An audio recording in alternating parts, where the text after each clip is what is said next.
I haven't done one of these in a hot fucking minute. I almost forgot how to start these. Welcome to At a Glance, the series where we go over a game we had recently, go over what went right, what went wrong. I forgot to mention this is At a Glance Mini, so instead of being the entire series, or entire match, because this was a full 9-round game, we're just going over a single round, because this single round actually had some important things to it.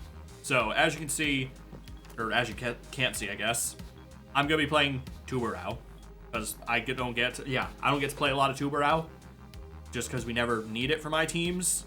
That might just be me being bad. Maybe we have needed a Tubarão and I just haven't considered it. But we have Tubarão, Alibi, Bandit, Asami, Warden on this defense. So me and Bandit, we're going to be playing the wall pretty much. So there was something I noticed about how this particular team was attacking. Their entire strat for their attack is to open up the CC wall and basically just do a smoke plant. They had Thermite open the wall, they had Capitão smoke it, they had Ying flash the entire site, they had someone playing on this window here, I forget who, but literally, they didn't really hit rafters, they really didn't hit red, they really didn't hit underneath either, they only hit the wall, smoke, flash, plant, and then they have Callie playing like over here in the back. That was their entire plan.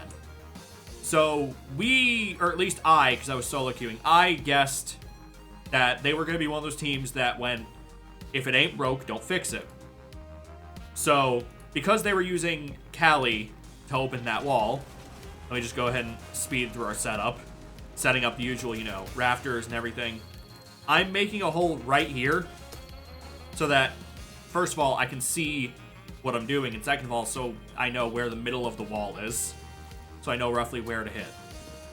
So what I'm going to do, because this team did not roam clear at all, is I'm going to be playing underneath site as Tubarão for a few reasons, and also breaking this hatch just so if I was wrong, and if they decide to roam clear, I have an escape route, because you never want to be fucking cornered. You want escape routes. You want somewhere to go, you want to be hard to find. Because I'm playing underneath, my hands are apparently going to go absolutely fucking ballistic. Holy shit. But I'm going to make head holes from where I am into garage. So the entire time I'm down here, I am also going to be helping with the garage. I'll go over what my entire strat is in a second. I'm going to reinforce that wall just so, I can hide a bit if I have to take a duel. I'm going to barricade this door. I don't have beepers on me, but if I had beepers, I would maybe put one, between these two doors here. But I'm playing with a Nitro. I'm playing under. I'm basically playing to deny the smoke plant. My entire plan for this round is going to consist of two parts. I am helping the garage guy with the head hole that I made over here, and the entire time this attacking team is going for their, going for the breach, I'm going to be helping deny the breach. So I'm going to be basically listening for sound cues, listening for any sign that they're doing something. They have a Maverick mavericking the wall. I didn't even know he was doing that because I spent the whole game underneath. Bandit's playing to trick the wall. Maverick's mavericking. That first Thatcher is my first cue to get into action. So as soon as that first Thatcher goes off, I'm going to throw Zoto at the top of the ceiling so that it freezes the wall. And so Bandit has time to do his batteries. Bandit does his first battery. Bandit does his second battery. And when I hear he's done the second battery, what I'm going to do is I'm going to immediately hit my Zoto so that, where is the wall? There it is. I'm going to hit my Zoto to stop the freeze, and so the batteries kick on as fast as possible. So now, they're going to hit another Thatcher. I'm down here underneath. I hear the Thatcher. I throw another Zoto. I am playing to stall them.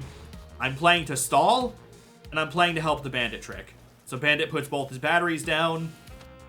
Both his batteries are down. So now what I'm going to do is, once again, I'm going to... Or the Zoto can just pop itself. Zoto goes on the ceiling. Batteries are going on the wall, etc., etc. Basically, anytime they commit resources that Bandit can't deal with, I'm going to stall their response and give Bandit time to trick. I am not the wall denial. I'm basically an accessory to the Bandit trick in this strat. And that's all my Zotos, so now they're going to try to open the wall again, and now they're going to succeed.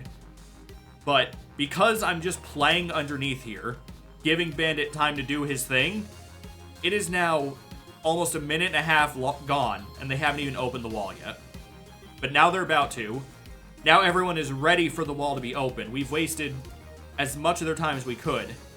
So now, they're finally going to open the wall, and they're only going to have 90 seconds left to go for this breach, and the plant and everything. Can you tell I'm tired? So, they're going to finally breach this wall, and once they do, there's a critical mistake that this team makes, and I'm willing to bet some of y'all already know what it is. This team commits everything to the breach, and nothing to anywhere else. I know, like, someone's over here. I think it's like Ying or something. So they have Ying on this window, and they have their entire team playing the CC breach. So effectively, nobody's clearing me. Nobody's clearing garage. Nobody's clearing red. Nobody's clearing con. We basically still have all the map control on the planet. They just made one hole to funnel through.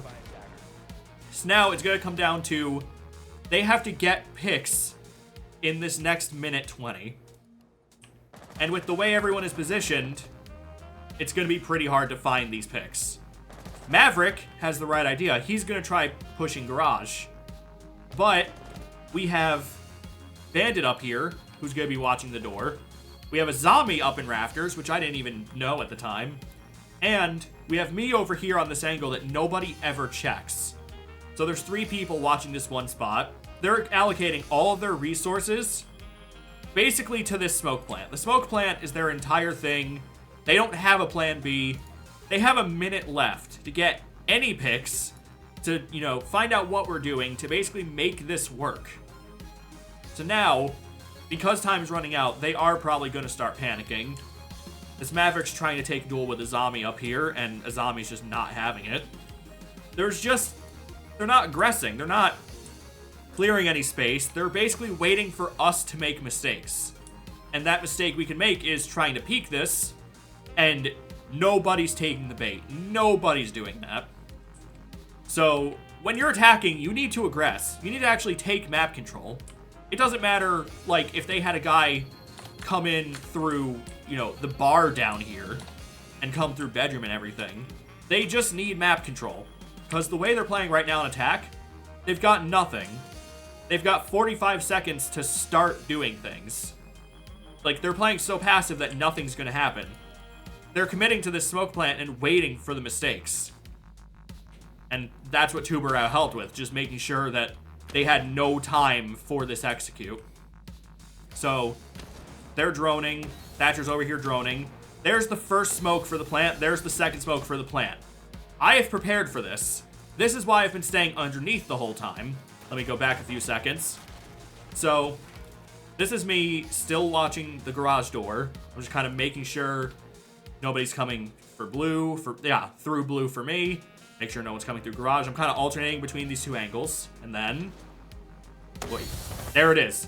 The instant I hear the smoke, I know that the smoke is their plan. So I'm going to prep a nitro, give it a second, throw it straight up.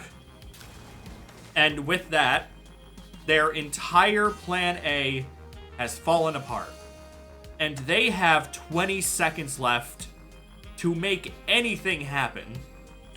Which they really can't, because they did smoke off everyone else effectively. Like, there's no way for them to safely take a duel like this. So now, panic's gonna set in. Thatcher's gonna rush in and immediately get melted. The Ying is gonna try to look for something to do. And she's just gonna play from the window, pick off our warden. She's just gonna play the window, get these picks from people peeking her. We can just play time. She hops in, not knowing where anyone is. The panic has set in from the fact that plan A didn't work. And yeah, they just lost it. Went from a 5v5 at the 30-second mark to losing it with about 10 seconds left, I think, like 10 or 15, because they didn't take any map control. Literally, here's how they could have won this. Here's how they could have won the entire thing.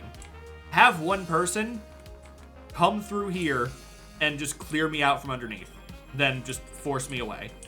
Because they did nothing to stop me from playing underneath. They just gave me free control of where the breach is.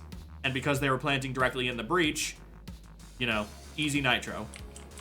They could have put a little more pressure on Garage, because once the breach was actually opened, we had Bandit and we had a zombie in Garage with this angle. They had an angle on, you know, sort of the hop-in, you know. So they did nothing to clear Garage, which didn't help either.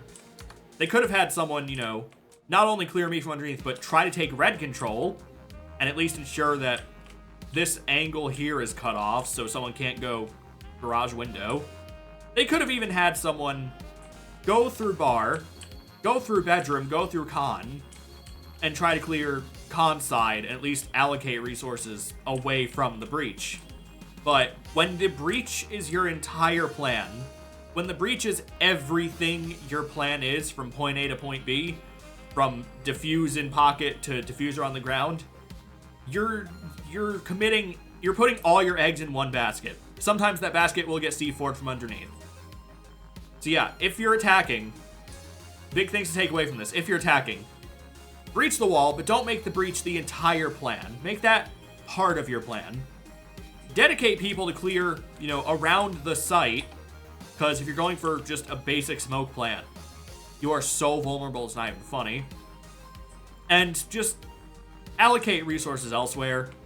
Literally, someone coming through bedroom and, like, through con just into cash would have fucked everything. But because they committed basically 4 people to this breach and Ying on this window, we had free reign of everything. There was no pressure. We just sort of waited for them to do their thing, and then we responded. When you're attacking, don't do that. Try to clear them out. Try to take that map control. It's nice to have a plan. It's nice to have that plan work. It's nice to have your defaults. But you have to know how to adapt and how to change up your plan and do something a little different. Like, they could have still done the smoke plant if they had some people push Garage. They could have done the smoke plant if they had someone push underneath. But the entire plan being smoke plant, good luck. Well, you know, look how that went for them. All because of a single tuberao underneath. Just one person fucked over their breach and their entire smoke plant. So, yeah. I think that's the longest I've ever talked about a single round. Ace.